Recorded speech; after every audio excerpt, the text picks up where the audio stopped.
Hey y'all, so I am back with another video. This one's not a poem. I was having a moment with my 6-year-old, brought him to soccer practice, right? And long story short, he's telling me, Mom, I think I took too much on. And I'm like, okay, well, if you think you took too much on, I don't want to put too much pressure on you, but you tell me what you want to release, what you want to let go of, and what you want to stick with. He said, well, I enjoy everything, so I don't think I want to let go of anything, but I'm just really tired, and I just wanted you to know, like, if I seem like I have an attitude, it's just because I'm tired, and I don't want you to be upset with me or think that that's what that is, okay? And then he literally gave me a hug and walked away. My 6-year-old, okay? And let me just say, let me pause on why I started this video in the first place. I'm doing the damn thing as a mom. I do not say that often, and I'm definitely not saying it lightly. As a full-time mother on my own with little to no assistance from anyone, I have to say, for my 6-year-old to communicate that to me without, yes, baby, you can go ahead, just don't be running down that hill. But for my 6-year-old to communicate better than me as his 34-year-old mother, oh, okay. All right, I'm doing something right. But I wanted to share a video because when he said he didn't want to give himself excuses, I thought about it. As an adult, single mom, you know what I'm saying? Life can be chaotic at times.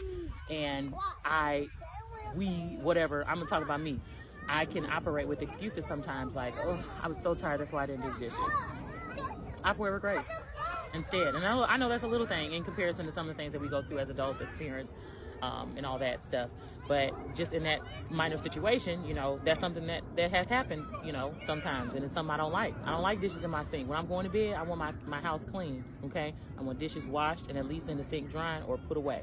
I don't want no dirty dishes in the sink. I don't want to wake up and have to do that. I want to wake up and start my morning with my coffee. I want to breathe, have my music, do my yoga, my stretches, go for a walk if I want to. I don't want to have to be interrupted and have to do the dishes. Not all the time. So periodically that does happen. But instead of operating with excuses like, oh, I was tired, I had homework and the kids had practice and all this other stuff, operate with grace. Okay, I'm tired. I'm physically exhausted. Okay, so what can I do to alleviate having to do all of this? How can I help myself? So instead of making excuses for not doing it, instead take a deep breath and I process and I get it done. If I'm in a position where I'm not cooking or something like that and I order takeout, we're using paper plates, baby. Put them in the trash. That's it. You know, that's just a minor situation. But in a bigger picture, as an adult, sometimes we can operate with excuses rather than grace. And when you operate with excuses, there is deflection. There is a lack of compassion. There is a lack of self-respect and also a lack of emotional awareness, okay? And when you operate like that, your life can be on a constant repeat. And all my homegirls, all my homeboys know, when I was a teenager, even in 20-year-old, whatever, adulthood, womanhood, my life was on repeat for a lot of things. And the reason was because I was operating with excuses. Okay. Again, you operate with excuses. You are deflecting. You're blaming everybody else, all the outside forces. You're blaming your horoscope. You're blaming your menstrual cycle. You're blaming your pregnancy and your mood swings, for your mood swings, all that, so on and so forth. And yeah, you could do that, but you can't thrive and operate with excuses. My life started to drastically improve when I not only got in therapy years ago, but when I also started talking to my friends openly and telling them, like, you know, this is what's going on in my life. As my friend, I would like for you, if this situation occurs, hold me accountable, edify me, check me, do it in a way that's respectful, of course, okay, but hold me to a higher standard. And I'm also in turn holding myself to a higher standard. So when I start feeling certain feelings, certain emotions, or certain things occur, rather than popping off at the mouth and ready to fight somebody and let them know where they had me messed up, I'm checking myself. Because where do I have me messed up at? Okay. And when you operate with grace, hold please. Hey baby, your mom called back. She said she is going to be here to pick you up, so don't worry. But when you operate with grace, you are holding yourself accountable.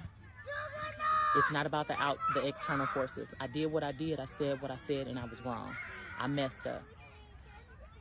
And when you do that, you are not looking for validation. You are not looking for reconciliation. You are simply taking accountability for where you messed up, period. And recently, I think in my last video or last short that I posted on YouTube, I briefly touched on it. I don't like harping on it because, it was a serious situation for me, but it ain't that deep. So long story short, I had apologized to someone, and that person was like, it's a half-ass apology. For me, I'm so sorry, first of all. My camera cut off. I'm learning how to do all this technology stuff. But yes, so I'd apologize to that person. That person was like, it's a half-ass apology, didn't respond, and rightfully so. That person's feelings are valid, and I was just stuck sitting there like in limbo, like, what did I do? And then, of course, reality kind of kicks in. You find out things, whatever. And I realized that I didn't consider that person. I didn't consider their feelings, what they had going on, and I knew that person had things going on. So instead of telling the truth, like, hey, I haven't heard from you in a couple days, I miss your voice, I miss the essence of you. Instead of saying that, I sent this long paragraph expressing myself, and it was aggressive in a sense. It wasn't like, oh, you gonna do X, Y, Z, but it still kind of had that tone to it, if you know what I'm saying. And I was wrong for that. I should not have handled it that way. Instead, I should have just been honest about how I was feeling. Like, hey, ain't heard from you in a couple days. I miss your voice, miss the essence of you. Like, how you doing? What's going on in your world? And I didn't do that, okay? So I essentially effed up something that I wanted, that I felt was genuine, solid, had potential, and would have been a great thing. So anyway, sticking to the point, when you operate with grace rather than excuses, you can look at this situation, look at this experience, and say, I see where I was wrong. I see where I messed up. I'm taking accountability for me. I'm going to apologize, and I'm going to also acknowledge where I went wrong. I'm not just going to give a bland, I'm sorry. I'm going to express I was wrong for da-da-da-da-da. This, and that. I said this, and I apologize. Not the whole, I said what I meant what I said. You don't got to do all that, okay? At the end of it all, if you're communicating with someone that's emotionally mature and healthy and stable, they're going to get that you meant what you said regardless. But you're going to say it in a manner that shows that you care about that person. You're going to do it in a manner that shows I have self-respect for not only me, but I'm also extending that to you because that's who I am. And I don't drop the ball often, so that's why it was like a huge blow to me, like, ooh, I messed up, right? So again, operating with grace, I can hold myself accountable without blaming external forces. It's not my horoscope, it's not my menstrual cycle. We're not going to do that, okay? We're going to operate with some maturity, and I'm going to be able to express to you where I'm at, how I'm feeling, and what I would like to experience, how this can be resolved. I'm going to come to you with a possible solution. I'm going to give you the opportunity to meet me where I'm at. And if you don't, guess what? We can both still move forward without having no type of emotional turmoil, no miscommunication, no immaturity, no disrespect, none of that. No hurt feelings. There's no unnecessary hurt feelings. You know what I'm saying? Because sometimes feelings going to get hurt no matter what, no matter how wonderful it's communicated. But yeah, just having my 6-year-old express himself to me in that manner, that meant a lot to me. And not only that, as a mother who doesn't always acknowledge how great she's doing or how wonderful she's doing things or handling things, I can get caught up with the busyness of my life and the productivity that occurs in my life. And I can start using excuses for certain things. Like I mentioned, the dishes, that's the thing for me. Baby, I don't want to go to sleep with no dishes in the sink. Okay, so now I'm gonna take the steps. Instead of after dinner time and going to do 50 other things, after dinner time, I'm gonna get these dishes washed and put away. So that way that task is done. And when it comes to relationships and expressing ourselves, take a pause. Feel how you feel. Your feelings are valid. No one can invalidate them. But just because you feel a way, that does not give you permission to react or speak to others in a manner that's disrespectful to them. And I feel, my opinion, when we are disrespecting other people, when we give them that bully inside of us, because sometimes we do have that pent up in us, if you give them that bully instead of giving them that compassion, they're not going to want to talk to you no more. They're not going to want to know nothing with you no more. They're not going to trust you anymore. And when you break trust, baby, that's a hard one to come back from. Very hard. And so I just wanted to share that with everyone. Like, give yourself grace, not excuses. You drop the ball, okay. Acknowledge where you went wrong. Acknowledge where you could have done better and how you could have done better. We're not just going to sit and sulk and feel sorry for ourselves and, oh, I dropped the ball, I messed up. You know, and that's easy to do. I can sit and sulk and cry about how I messed up all day. I can beg and plead and cry and moan. Please forgive me, give me another chance. But what are you doing? What's your solution? How are you going to be better going forward? How are you going to genuinely do better? And oftentimes many adults can't even express that. They can't say, okay, well, I messed up here, here, here, and here. It's always, but you did, and you said, nah, that's irrelevant. You not finna skip past the part where you can't skip past the part where you messed up. Because for what? You're not going to be able to genuinely have peace. You're not going to have a better situation. You're going to have your life on repeat.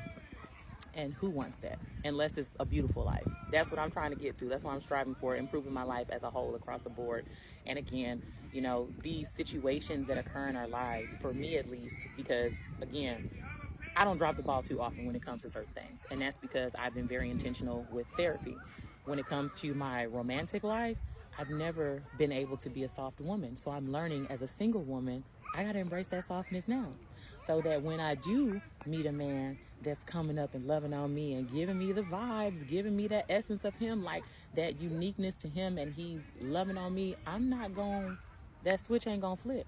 I'm going to know how to properly handle him and how to conduct myself. And not only just intimate relationships, our friendships, because our friends have things going on, our relatives have things going on, our business partners have things going on. Are we extending that grace to them as well? And instead of jumping the gun and just expressing our feelings and emotions, are we extending that to them to where, okay, this is what's happening, this is how I'm feeling about, you know, how you doing me and how this relationship, this connection is going. This is what I would like to see going forward. Can you meet me here? And you leave that ball in their court. But you leave that ball in their court in a manner that's not you seeking any validation. It's not you seeking the recourse that you want. You're not manipulating the situation, okay? You're allowing it to be what it is. And once you get your answer, or once you come to your solution, cool. I did what I was supposed to do. I did what was right. Even though I didn't get the response or the reaction that I desired, I'm going to take this L, this loss, I'm flipping into a lesson. And I'm going to move forward knowing that now I'm genuinely a better woman, a better man, a better mother, a better friend, a better business partner, a better leader, a better role model, whatever it is. You're going to move with intention. And a lot of people don't understand that. And I get people telling me all the time, oh, you take things too seriously. I don't. It's not about just taking things seriously. I am a very passionate person. If I'm passionate about it, baby, you finna get these words. You finna get this conversation, okay? And I'm also still, again, learning. Pause even when you are passionate, because everything is not meant to be exposed to everyone. Everything does not have to be discussed with everyone. Sometimes it's a conversation between God and I. Sometimes it's just me and my journal. Sometimes it's just me and my homegirls, you know, having genuine conversation and edifying one another, because I don't want no people around me that I'm gonna tell them what happened and they're gonna be like, we ride at midnight, let's go fuck them up. I don't want that. I genuinely do not. Sometimes it sounds good and it can feel good in the moment to have that validation from them. But when you do not have people in your life that are edifying you, people that are holding you accountable, and people that are telling you, correcting you when you're wrong, and also presenting you with solutions, not just, you know, telling you all these negative things about yourself, but also saying, hey, you know, you dropped the ball here. Here's what I think could be a possible solution. You know what I'm saying? And giving you an opportunity to learn your lesson and move forward with a better outlook, a better perspective.